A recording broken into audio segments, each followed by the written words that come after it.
یہ بابا اس ٹائم پوری عرب دنیا کا آنکھوں کا تارا بنا ہوا ہے. پتہ ہے کیوں؟ اس کے سر پہ جو پگڑی، جس طرح اس نے پگڑی باندھی ہے، چادر اوڑی ہوئی ہے، ہاتھ میں آسا پکڑا ہوا ہے، چھڑی پکڑی ہے، اس طرح صحابہ پکڑتے تھے. یار بڑا پیار آ رہا ہے اس پر. سبحان. بسم اللہ الرحمن الرحیم. مومنین کرام السلام علیکم ورحمۃ اللہ وبرکاتہ. امید آپ سب خیریت سے ہوں گے. اقبال سے کسی نے پوچھا بڑی بڑی عمارتیں دیکھی، یورپ گیا اور یعنی دیکھی، فحاشی دیکھی، لیکن متاثر نہیں ہوا. حالانکہ وہاں کوئی جائے اور متاثر ہوئے بغیر واپس آ جائے یہ ناممکن سی بات ہے. تو کیوں متاثر نہیں ہوا؟ اقبال نے بڑی خوبصورت دو لائنیں کہیں. کہا خیرہ نہ کر سکا مجھے جلوائے دانش فرہنگ، سرما ہے میری آنکھ کا خاک مدینہ و نجف. جس کی آنکھ کا سرما مدینہ اور نجف کی خاک ہو، وہ آنکھ غلط دیکھے بھی تو متاثر نہیں ہو سکتی. وہ متاثر ہوتی ہے تو محمد عربی سے، وہ متاثر ہوتی ہے تو علی مرتضیٰ سے.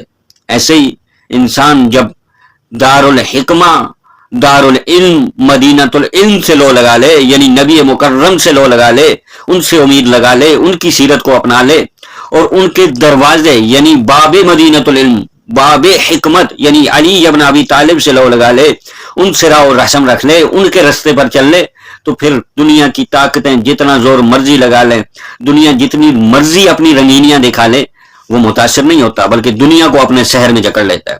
سامعین محترم، دو ویڈیو پیش نظر ہیں. ایک الجزائر کی ہے جہاں پیش امام تراویحاں پڑھا رہا ہوتا ہے، ایک بلی آتی ہے کندھے پر چڑھ کر ان کے گالوں کو چومتی ہے. وہ ویڈیو اتنی وائرل ہوتی ہے، بہت سارے سوشل میڈیا کے صارفین تنقید بھی کرتے ہیں، تعریف بھی کرتے ہیں، لیکن اکثریت جو ہے وہ اس کام کو سراہتی ہے، اس بات کو سراہتی ہے. وہ بلی انہیں نظر آ گئی، لیکن یاد رکھیے ہمشیان حیدر کرار ایک بات ضرور کہتے ہیں، وہ اچھا عمل تھا، کوئی اس میں مذائقہ نہیں ہے. ایک جانور تھا، وہ انجانے میں آیا، نادانی میں آیا، کندھے پر چڑھ گیا، اس نے سونگا، اس نے جوما، وہ ایک الگ معاملہ ہے. ہم اس پر کوئی تنقید نہیں کرتے، ہم اس پر کوئی بات نہیں کرتے، لیکن اتنا ضرور کہتے ہیں مسلمان تو کتنا عجیب ہے، تجھے مولوی کے کندھے پر بلی تو نظر آ گئی لیکن تجھے رسول خدا کے کندھے پر سوار حسنین نظر نہ آئے، تجھے رسول خدا کی مور نبوت پر سوار علی مرتضیٰ نظر نہ آئے. جب وہ رسول گرامی قدر عید والے روز حسنین کو اپنے کندھوں پر سوار کر کے مدینہ کی گلیوں میں نکلے تو حضرت عمر نے دیکھا اور دیکھ کر کے کہا آہا کیسی بہترین سواری ملی ہے. کہا عمر یہ نہ کہ یہ بھی تو دیکھ کیسے بہترین سوار ہیں، یعنی تو سواری کی تعریف تو کر رہا ہے، ذرا سوار بھی تو دیکھ کتنے عظیم ہیں، اور واقعاً کتنے عظیم ہو سکتے ہیں کہ رسول خدا کا کندھا انہیں میسر ہے سواری کے لیے. سامعین محترم، سلیمان نبی کے ہاتھ پر آنے والی چمٹی نے کہا تھا سلیمان نبی آج میں تجھ سے بلند ہوں. کہا کیوں؟ کہا آپ تو زمین پر کھڑے ہیں، گھوڑے پر بیٹھے ہیں، میں آپ کے ہاتھوں پر ہوں، اب بتلائیے کہ میں آپ سے بلند ہوں یا نہیں.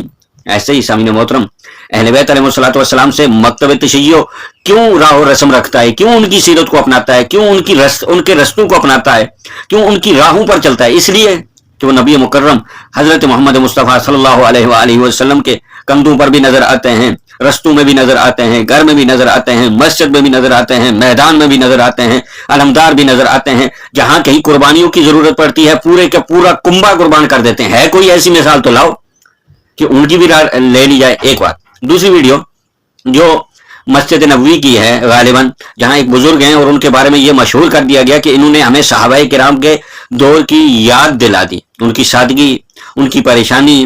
وہ اس کیفیت میں تھے کہ وہ اپنے دوستوں سے جدا تھے، اس لیے وہ پریشان تھے، ہاتھ میں عصا تھا اور بڑی پریشانی کے عالم میں چل رہے تھے، تو کسی نے ویڈیو بنا کے وہ وائرل کر دی. اب پورے عرب میں یہ باتیں اور یہ بحث چھڑ گئی سوشل میڈیا صارفین کے درمیان کہ صحابہ کرام کے دور کی یاد آ گئی ہے، یہ شخص جو ہے وہ صحابہ کرام کے دور کا ہے، مختلف چیزیں کی جاتی رہی. سامعین، ایک بزرگ ہیں، ان کا احترام اکرام خدا جیسے چاہے نوازتا ہے. وائرل ہو گئی ویڈیو، پوری دنیا میں صارفین نے دیکھا، تعریف کی.